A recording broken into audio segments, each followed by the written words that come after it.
As you've probably already noticed, I missed Friday completely. But if you managed to catch the video I uploaded Thursday night, you have a better understanding as to why. Because after that video, I fell asleep and I passed out. I didn't really sleep. I just passed out. This has been an eye-openingly long week in a lot of ways. Some I expected. It's nice to hear, sports are coming back and things like that gradually, mind you, and all the openings and this and that. But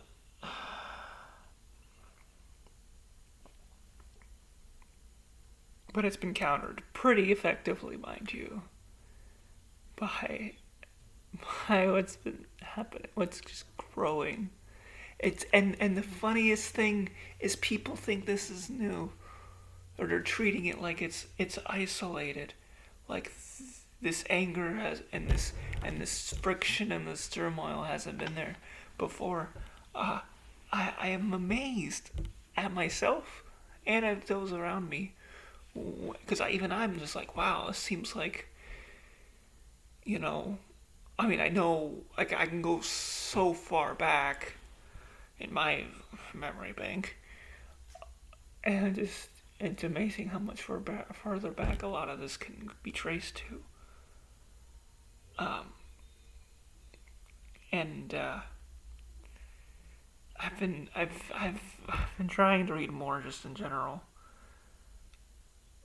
because there's nothing getting me through this time more like nothing getting me through this week like him, like the Lord. Talk a little bit on that Thursday in my last video as well. He's in control, and it reminded me of something I've been wanting to talk about and I got kind of sidetracked by all this other stuff. I wanted the first scripture video of this new thing, this new first focus was to be on introspection, I suppose. I caught this reading through the Bible. I'll probably have the scripture, if not in the title, then in the description. But it's in Joshua. He's fought. He's fought the Battle of Jericho. He's done all the other fightings. They're in the Promised Land. They've divided their land, so some of which completely subdued their enemies. Some hadn't yet. All that stuff. And he's telling them all these things of reminders of their past, what God has brought them through to get to this point, reminders of what's left for them to do, and then he challenges them. And we've read this part of Joshua chapter 24. This is probably the part of Joshua chapter 24 we've heard the most. But I'll read it anyways because this is a mixed audience, I'm aware. It's intentionally that way. He talks about in the earlier parts about what God did for them from all the way back from before the flood, and Abraham, Isaac, Jacob jumps through to Moses and Aaron and bringing them the previous generation and generation before that of their relatives, bringing them out of Egypt. Like, it wasn't all that long ago, and he talks about these things, and then in verse 14 he says, now, given all of this, given all that he has told them, given that he's told them what God did through Abraham, through Isaac, with Jacob, through their Moses and Aaron and their predecessors, their immediate predecessors. Remember, this generation, the one that made it to the Promised Land, is the generation after the one that left Egypt due to the 40 years in the wilderness and now all that good jazzy stuff. But then he almost like shifts a little bit because he's told them what God has done. He's presented God's blessing, his providence, his goodness, his judgment, his mercy, all of these things in the events of their lives, of the lives of their lives, and of the lives of those they looked up to. Even then, they called to, they remembered, they talked about. These are people they would have all known, even at this early point. And then he shifts a little bit.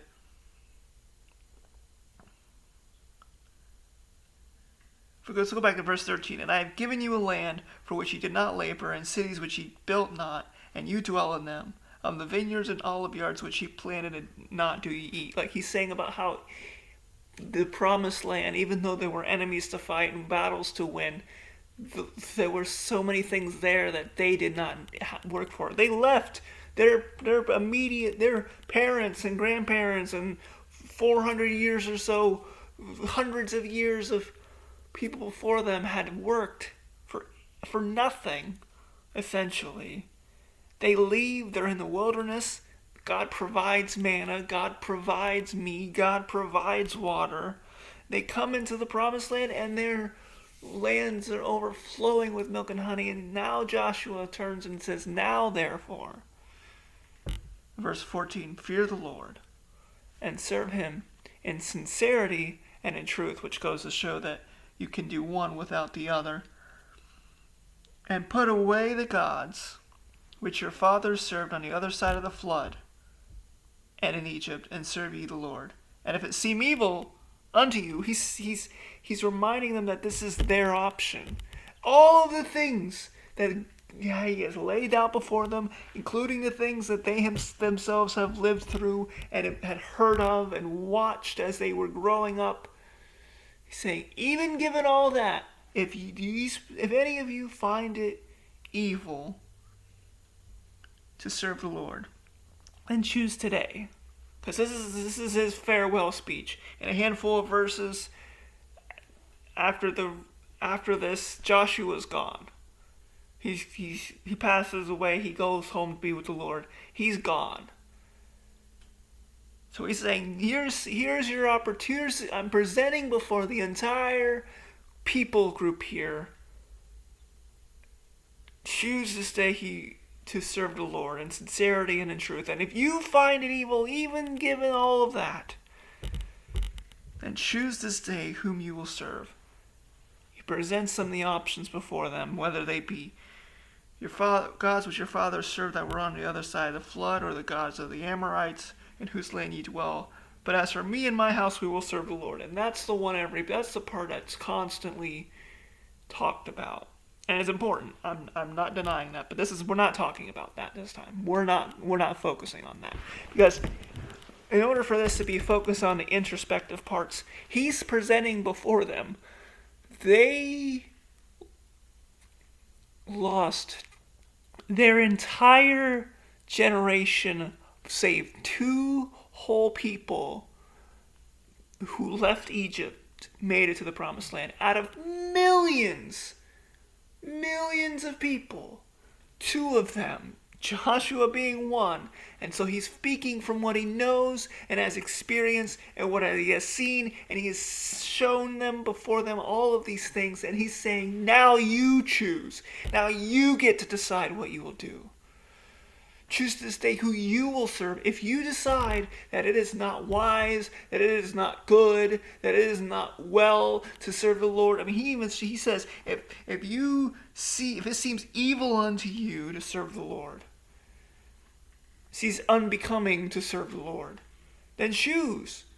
But what stuck out to me then, and what sticks out to me even to some extent now, though it's getting lost in the general sense of the passage, is that even though the flood had wiped out everything but 8 people, there were still people here 900 years later, through everything that happened afterwards, the repopulation of the earth, and it spread, and Abraham and Isaac and Jacob and all of that they brought, and all of their stories and all that God brought them through, and through separating his people into Egypt and letting them populate to the point where Egypt was tired of them, and then they left and they're in the wilderness and the whole generation dies off, and then they get brought into a promised land that God has provided for them. And even after everything, there were still Israelites, with that testimony that Joshua presents before them in the first 13 verses of chapter 24, with that testimony, and there were still some among them, because he's talking to them. He's not talking to the people that they're living with. He's talking to them, and he's saying it is such a commonality for Israelite people in that period of time to be serving gods that existed before everything was wiped out. And we're surprised that nothing is new under the sun. We're surprised by that. We're surprised that this kinds of things seem to repeat themselves. They seem to almost be sometimes even in cycles. And yet here we are, a 900-year plus time gap has existed between the flood wiping everything out, including any recollection physically of temples and things of that nature, but those stories were passed on. Perhaps at first they were stories of like, this is why everything was destroyed. But as people do, they always twist and turn and find their own story in it. And so it went from perhaps a story of what not to do to people choosing to go back to it. I mean, there were people leaving Egypt after complaining about being in Egypt, finding themselves in the wilderness, and then wanting to go back to Egypt. So if that mindset was prevalent in their previous generation, then perhaps it's not surprising to find that there were people often enough serving gods that existed, that had been entrenched in theirs and in the people around them's mindsets, lifestyles, religions, whatever the case may be, that Joshua had to present that. Choose this day whom you will serve, and put away the gods which your fathers served on the other side of the flood and in Egypt. Clearly that one is perhaps more logical. I mean, 400, 300, several hundred years of their ancestors had just lived there. And as people do, some keep to one path and some choose another. That one perhaps makes sense. And then he adds another one in verse 15, or the gods of the Amorites, the land you're now in. They're finding a land filled with milk and honey, but they're also finding a land filled with people who already have their own religions, already have their own beliefs. And he's saying, you now, with the testimony that God has given you, He has given you in your life, He has given you in your parents' life, He has given you in your ancestors' life, you still have the choice. And that's just as true today. You and I still have our own choice. We can blame, and we can push off, and we can kick buckets down the road, but we have a lot of choices we can make today. And the most important one is, who will we serve? Will we serve the gods of those around us, of neighboring belief systems? Will we serve gods that existed for thousands of years prior to through disasters and turmoils? Will we serve the things that God has delivered us from? I mean, he's talking to people who know.